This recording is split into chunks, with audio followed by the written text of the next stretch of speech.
ভোলা বরিশাল সেতুর দাবিতে ঐক্যবদ্ধ আন্দোলনের ডাক। ভোলা বরিশাল সেতু শুধু একটি সেতু নয়, এটি আমাদের স্বপ্ন, আমাদের অধিকার, আমাদের প্রজন্মের ভবিষ্যৎ। দলমত নির্বিশেষে আমরা সবাই আজ এক কণ্ঠে দাবি তুলছি, ভোলা বরিশাল সেতু চাই, এখনই চাই। কেন এই সেতু আমাদের বাঁচার দাবি? ভোলায় নেই উন্নত চিকিৎসার ব্যবস্থা। জরুরি রোগীদের দ্রুত ঢাকা বা বরিশাল নিতে না পারায় প্রতিদিনই আমরা অবর্ণনীয় কষ্টের মুখোমুখি হই। ভোলায় নেই শিল্প কারখানা, নেই বড় ধরনের কর্মসংস্থান। ভোলায় অফুরন্ত গ্যাস, সুপারি ও বিদ্যুৎ উৎপাদন থাকলেও দেশের মূল ভূখণ্ডের সাথে সরাসরি সংযুক্ত না থাকার কারণে আমরা কোনো শিল্পায়নের সুবিধা পাই না। সেতু হলে বদলে যাবে পুরো ভোলার চিত্র। গড়ে উঠবে মিল, ফ্যাক্টরি, শিল্প কারখানা। হাজারো মানুষের কর্মসংস্থান সৃষ্টি হবে।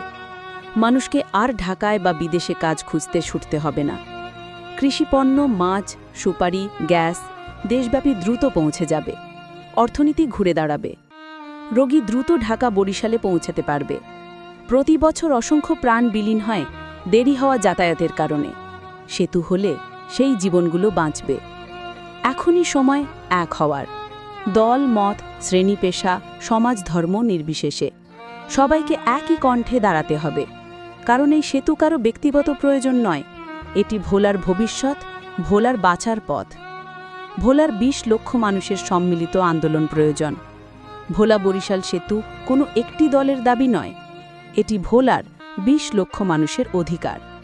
শুধু ছাত্র জনতা চেষ্টা করলে হবে না, কারণ সেতু হলে শুধু ছাত্ররা নয়, ভোলার প্রতিটি মানুষই এর সুফল পাবে। হোক সে ব্যবসায়ী, কৃষক, শ্রমিক, রোগী, চাকরিজীবী বা সাধারণ পথচারী। সবাইকে যাতায়াত করতে হবে। সবাই উন্নয়নের প্রয়োজন অনুভব করবে। সবাই বাঁচার সুযোগ চায়। তাই ২০ লক্ষ মানুষের আন্দোলনে ২০ লক্ষ মানুষেরই উপস্থিত থাকা লাগবে। ভিডিওটি দেখুন, শেয়ার করুন, কমেন্টে জানান আপনার মূল্যবান মতামত। ভোলার স্বার্থে এক হওয়ার ডাক ছড়িয়ে দিন। ভোলা বরিশাল সেতু চাই, এটাই জনমানুষের এক দফা দাবি।